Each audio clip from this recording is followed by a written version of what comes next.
follow-through meeting of what we have discussed last week, and the team still the same, except we have a new team member, and of course the wife of Daniel. I will give the new team members the opportunity to introduce themselves. Again, we start with Robert Gascon, sir. Please introduce yourself. Hi, I'm Robert. I would like to give my share of this program that they're going to introduce to the mayor of San Mateo Rizal. So that's it. Okay. Robert Gascon is an overseas Filipino worker in the Middle East and also in the USA. Now he's back in the Philippines. He is into business and also into recovering used cars, vintage cars. So also into green project. And the wife of Daniel, please introduce yourself now. Actually, she's not really that involved in business. She's just my bodyguard. Oh, okay. I guess I could tell you. Yeah. But anyway, I will let Daniel moderate this meeting because he has more knowledge on the Green Earthology. Okay. The way I see this project, when I take a look at the website and from the initial information that I got from you, they are much more of an expert in terms of providing consultancy. So for example, if you can see that number one there is the organic designing and composting facility, and then product and standard specification design. So basically, they can provide consultancy on how to construct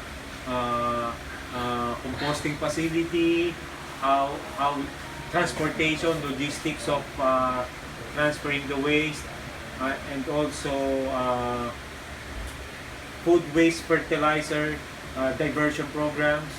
So I think it's much more of a system. So for example, how do you recycle your waste so that the waste will have a higher rate of utilization compared to just putting it in a dump site. So one of that is all the organics be recycled into composting facility. The plastics, again, recycled for plastics, paper, and metals, and then glass. So I think that's the main thing that they have. But if you take a look at their website, they also have equipment acquisitions and equipment financing. So if we put it all together, it's a whole turnkey business project for waste recycling. So now, what we need to ask them are specifics for what kind of financing, what kind of equipments we can get from them, what kind of what's the level of design for the composting facility, for the fertilizers and all of that, and for the whole program development. We need to get to the specifics of that before we actually meet with the mayor of San Mateo. So that's my take on this. Yeah. Then for the purpose of our viewers in San Diego, our team, Green Authority, can you just cite what is the municipality of San Mateo like? What is the state of affairs in terms of the environment? I heard this is the dumping site now of all the waste from Metro Manila. I think not the whole of Metro Manila, but parts of Metro Manila are dumping. They're still operating the open dump site. Yes, right? yes. It's been operating now for about 3 years, and then of course some of the big investment of the Philinvest, they were protesting about it. It's already operating right now. They closed the dump site in Rodriguez Rizal, so it moved to San Mateo Rizal. So right now, if you just make a dry run, you could see all the trucks. I mean, from my eyes, I saw some really one Cainta, one Bulaan, one everywhere. You could see it. Not that part. If I could just assess it, it's about 80 or 70% of those waste coming from different Metro Manila is dumping to our place. It's 24 hours. I don't know about their waste segregation. So far, because San Mateo, I think it's about 40% of that, or 60% is mountainous area. So it's the 40% of is only just portion of those people living inside the vicinity of San Mateo.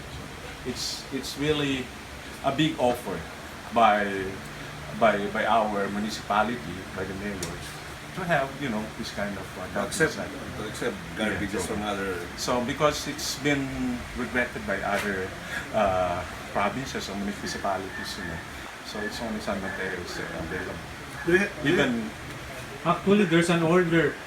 They Yeah, actually yeah. closed the one in Rizal, right? Because yes, that was closed by the local government. The permit for that expired. That's why they tried to find another one. It's mostly full. The Rodriguez Rizal, it's already full, and some politics are involved about parking, whoever, So basically the collections, I don't know, in politics or the finances about the people paying off there. Do you have an idea of how I don't know. it works? That's why I'm Finances of garbage, the business of garbage. The business of garbage is actually being controlled by the mayors. yes. The mayors are the one who's contracting the dump trucks.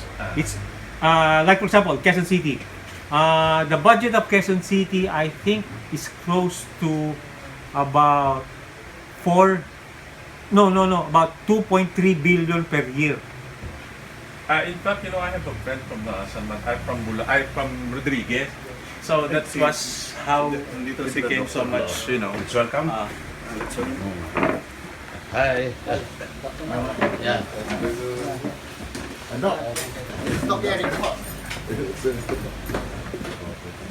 It's another client. Yeah, Dr. Millendez. Dr. Millendez. Hi. This is This Dr. is Eric. Robert. Yeah. So we have started the meeting. I don't know how we can connect what our discussion right now with the projects that you have in mind with Dr. Eric. Take a seat, sir.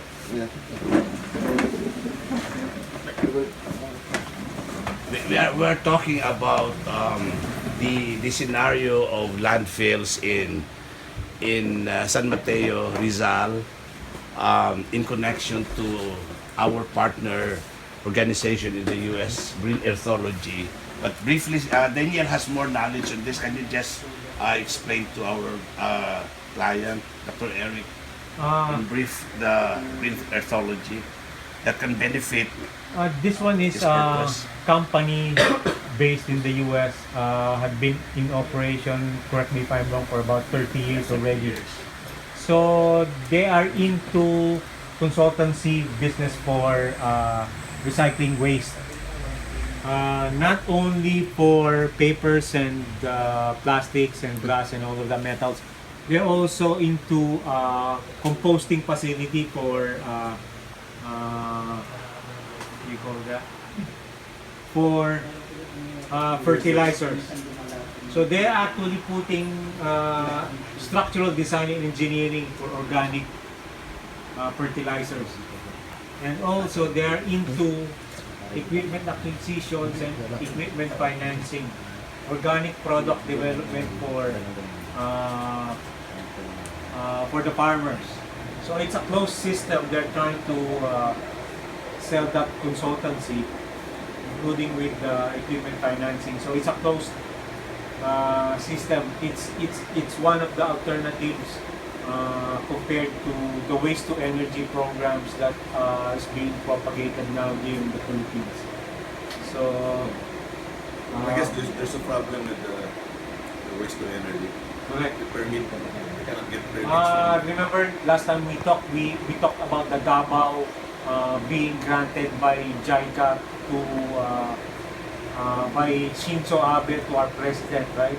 For a grant for a waste to energy project. The problem now is the environmental certificate. because based on our laws, it is banned, totally banned for incineration, garbage incineration. So right now, before that project can take off, I think they need to revise the law. But anyway, Duterte controls the Congress, but still haven't been done.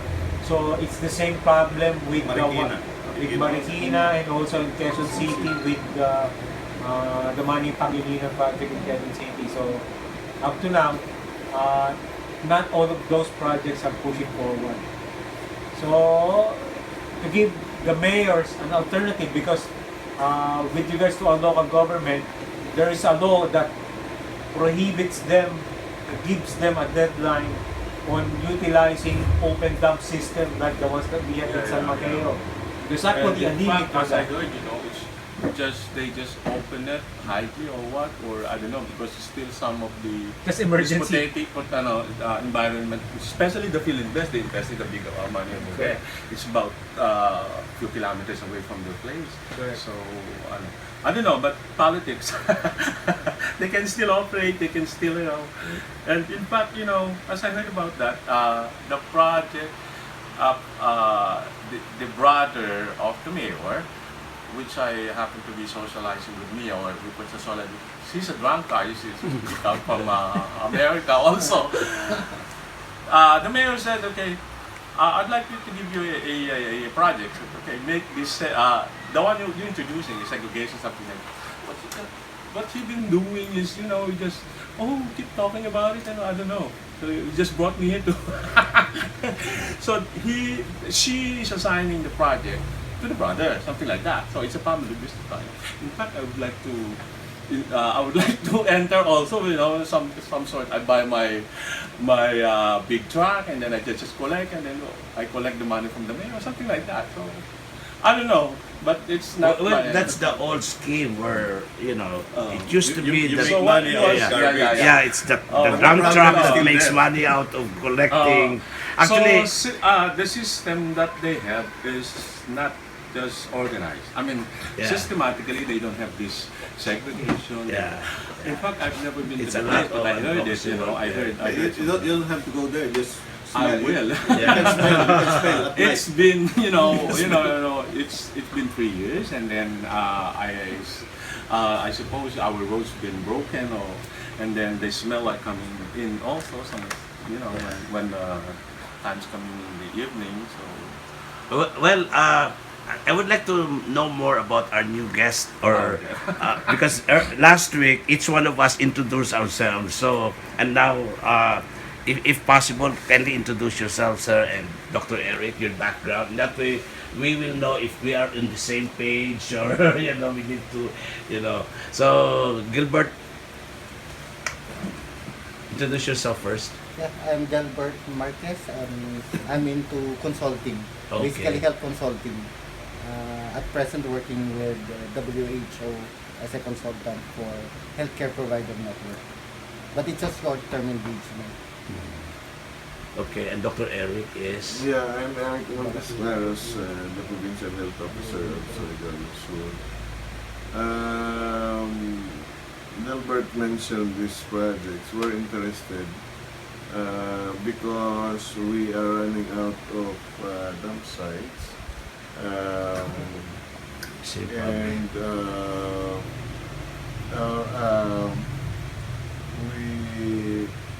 And I think there will be volume because the several LGUs are like grouping.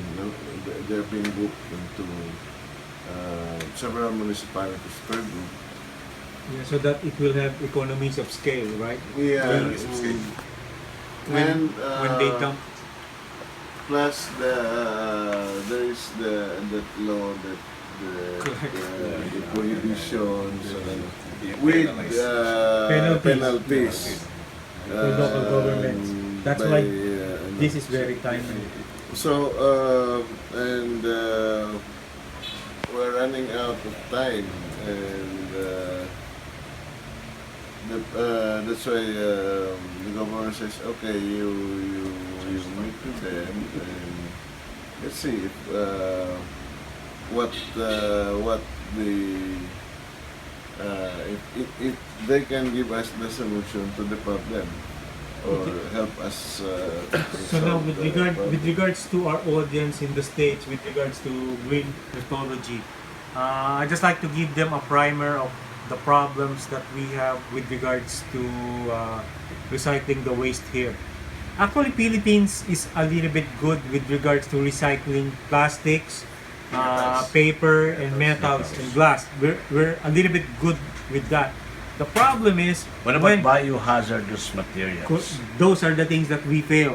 Yeah, because right after our meeting last week, I proceeded to Veterans Memorial Medical Center. I talked to the assistant medical director who was my co-intern way back in 1986-87, and I got a figure of 4.1 million a year to pay to collect the biohazardous.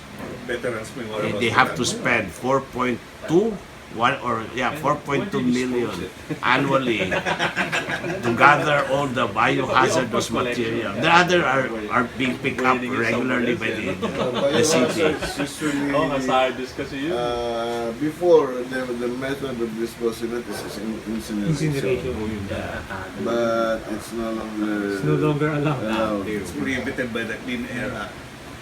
Correct. So I'm sure it's a big problem. Just if you look at, we're in the medical profession and we know that that's a big problem, the biohazardous waste. For now, the biohazard waste from the hospitals, we're building septics and septic tanks, and the spaces is also running out. Yeah, it's limited. Very Cannot cope up limited. with the rising population. And I'm sure they have the technology how to deal with that. Correct. Not only that, the thing that I want to stress as well is with regards to the garbage of the common people. There is no effective segregation plan in all of the Philippines. So we actually need, if there's a technology, I heard there's some kind of technology from Japan who actually just dump your 100% waste there, but it turns and it actually segregates the plastics from the organics, from the metals and the glass, and it goes to different places, so it's much more easier to recover. If they have that technology, then only thing that we need is the composting plan, and it's gonna be almost complete cycle. So if we have that technology that they can provide, then we're in business. Yeah. And sir, you have something to add?